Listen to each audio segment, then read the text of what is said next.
Hi, everyone. I'm Holly Ross, the marketing manager with CAC, and I'm here with Alison Stoll, our child and family therapist. We are just discussing things for Child Abuse Prevention Month. We know that with schools starting back in-person learning, a lot of children now have an opportunity to disclose abuse that maybe has been happening over the past year. And of course, teachers and school social workers are people who children trust, who they see away from someone who could be abusing them. And we do understand that they account for a lot of the people who I guess, report abuse. So we wanted to give you a couple tips if you're a teacher or school social worker, things that you can do if one of your students, one of your pupils discloses abuse to you. So Allison is going to give some tips and take it away. All right, thanks, Holly. Hi, everyone. Allison again. So today we're talking about teachers and social workers.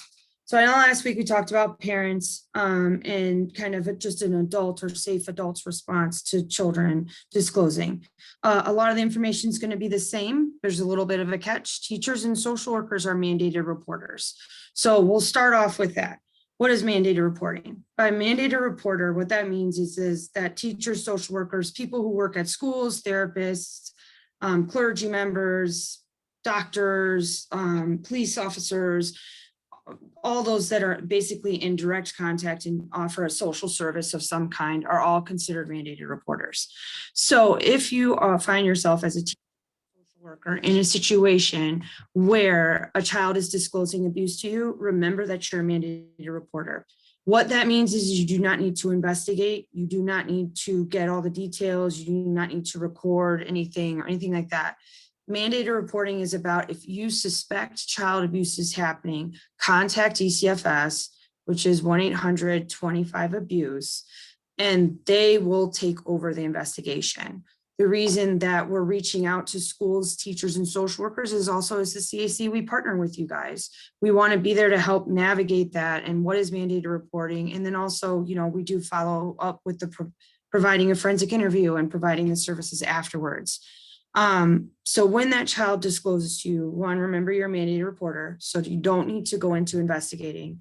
What's more important is your response to the child, making sure that you get down to the level of the child who's talking. Because again, think about if you're standing over someone, super intimidating.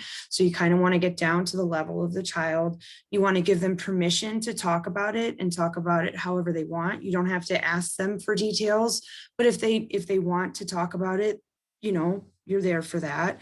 Especially for teachers, make sure that if this conversation is happening, to have it happen when you're in private with the child, not having this conversation in front of an entire classroom.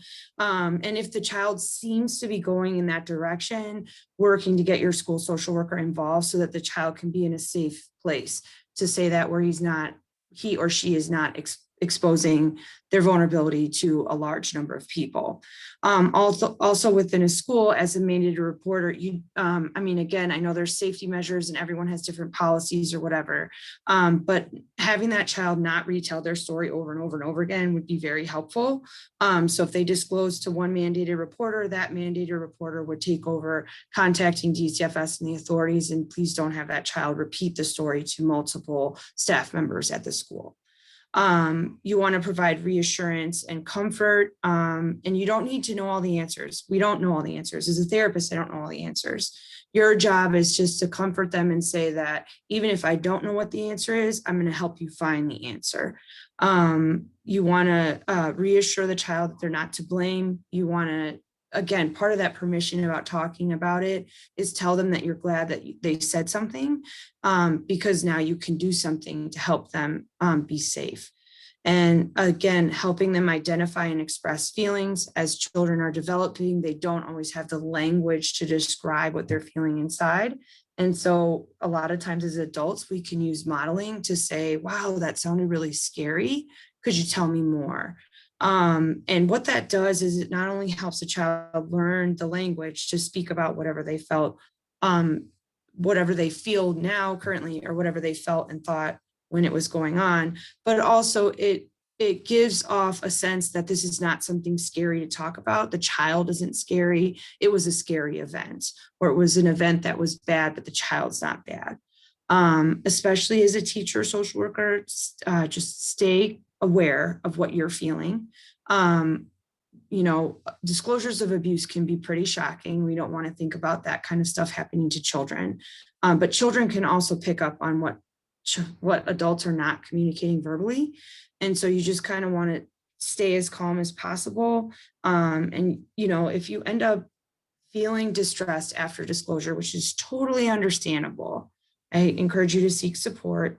And just remember, again, you don't have to have all the answers. You don't have to investigate. That's the job of DCFS. That's the job of the police. And that's also the job of the forensic interview, which is a service we provide.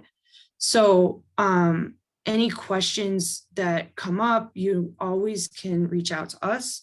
You can always call the DCFS hotline and use them as a resource as well. So just remember that when you're talking to a kid about abuse, your response to them, if it's reassuring, comforting, and you have a curiosity about it because you want to keep that child safe, you are actually setting that child up for success when they seek treatment. So yeah, I know it's a difficult topic to talk about and you wish that it didn't happen. And I know it does, but you guys do play a powerful, you ever in a powerful position as kids return back to school. So. Great.